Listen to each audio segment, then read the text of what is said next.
Flavien Fuchet, on est ici à Toulon-sur-Arroux, au Divertipark, créé il y a une quinzaine d'années. Alors vous en êtes tout à la fois le concepteur, le créateur, le directeur.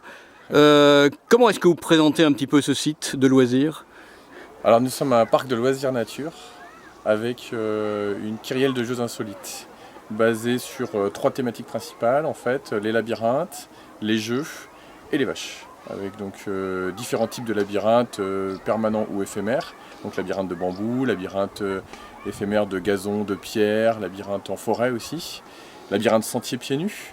Aussi toute une kyrielle de jeux, je disais, donc avec des jeux en bois principalement, des jeux surdimensionnés, jeux d'échecs géants, jeux de bois géants, jeux de boules, jeux de palais, jeux de quilles, jeux d'adresse, casse-tête. Tous ces jeux sont sous une grande halle couverte. Et enfin la troisième thématique qui sont les vaches, donc on a décliné sous différentes formes, donc on a une collection vivante de vraies vaches, donc puisqu'on a ici plus de 32 races de vaches différentes, qui viennent des différentes régions de France, mais aussi des vaches étrangères. Et on a décliné cette thématique sous forme de jeu, puisqu'on a cette année installé la vache toboggan géante, donc qui est une aire de jeu.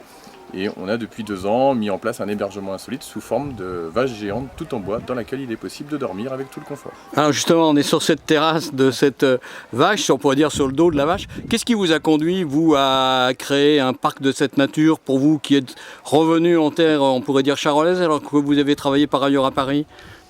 Alors l'idée était en fait d'avoir un parc nature effectivement et de travailler dans une zone rurale où il est très agréable de vivre déjà, il faut le dire. Et donc on a développé différents types d'activités autour des thématiques que je viens d'exploiter. Et j'ai effectivement une passion pour les vaches qui m'a conduit à d'une part rassembler toutes ces races de vaches vivantes, mais aussi décliner sous forme d'hébergement insolite après avoir en fait présenté ici des roulottes.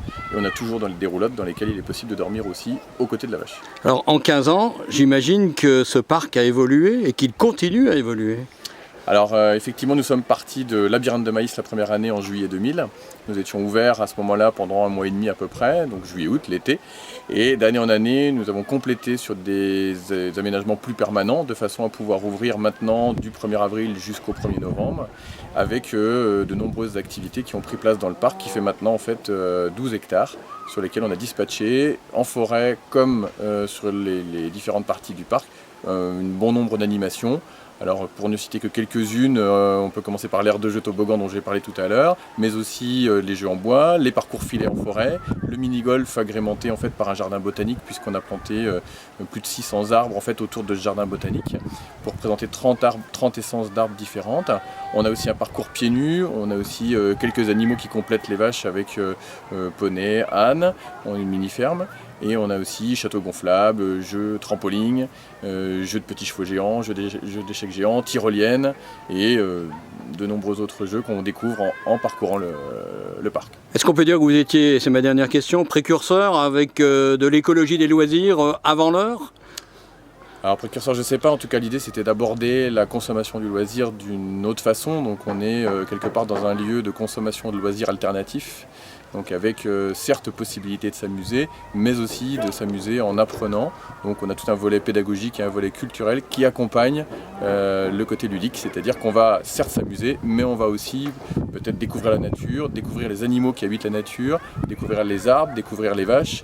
Donc à tout moment, on peut découvrir en fait tout ce qui nous entoure, tout simplement, et aborder l'aspect biodiversité sous un angle aussi simple que celui, je dirais, de notre environnement quotidien. Et on peut le dire aussi peut-être, c'est un petit codicile, que vous le faites d'une façon raisonnée, c'est-à-dire qu'il n'y a pas des milliers de personnes qui viennent en même temps.